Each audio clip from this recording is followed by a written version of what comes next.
नमस्कार, मी Gauri Suryavanshi. S Marathi news मध्ये आपलं स्वागत. वळूयाच्या बातमीपत्राकडे.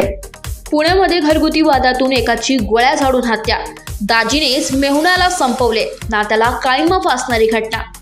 गणेशोत्सवाच्या तोंडावर पुण्यातल्या पेठेत गोळीबार झालाय. या गोळीबारामध्ये वनराज आंदेकरचा मृत्यू झालाय. रात्री 9:15च्या सुमारास वनराज आंदेकरवर 5 ते 6 गोळ्या झाडल्या गेल्या. यानंतर दुचाकीवरून आलेल्या हल्लेखोरांनी आंदेकरवर कोयत्याने वारही केले. धक्कादायक बाब म्हणजे आंदेकरवर हल्ला करायच्या आधी नानापेठ भागातील लाईटही गेली होती. सख्या दाजीनेच आंदेकरची हत्या केल्याचा संशय पोलिसांना आहे.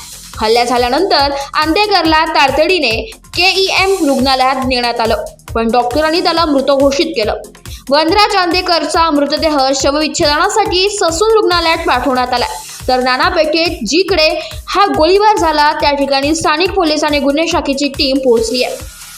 वनराज आंदेकरवर हल्ला करणाऱ्यांमध्ये गणेश लक्ष्मण कोमकर, सोमनाथ सयाजी गायकवाड, तुषार आबा कदम अशी संशयितांची नाव आहे. पोलीस सध्या मारकऱ्यांच्या शोधात आहे. यातला गणेश लक्ष्मण कोमकर हा वनराज आंदेकरचा दाजी आहे. घरगुती वादातून बंडू आंदेकरचा जावई गणेश कोमकर याने फायरिंग केल्याची प्राथमिक माहिती समोर येत आहे. घरगुती वादातून बंडू आंदेकरचा जावई गणेश कोमकर याने फायरिंग केल्याची प्राथमिक माहिती समोर येत आहे.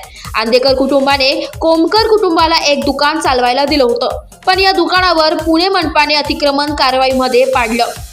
त्या रागातून सख्या दाजीने वनराज आंदेकरची हत्या केल्याची माहिती पोलिसांकडून मिळत आहे. आंदेकर कुटुंबातील मुलगी लग्न करून कोमकर कुटुंबात दिली होती. वरून त्यांना घर आणि दुकानही चालवायला दिलं होतं, पण दुकानावर कारवाई झाल्यामुळे कोमकरने आंदेकरवर हल्ला केल्याचं सांगण्यात येत आहे. एस मराठी न्यूज साठी प्रतिनिधी संजय चांगुडे, पुणे.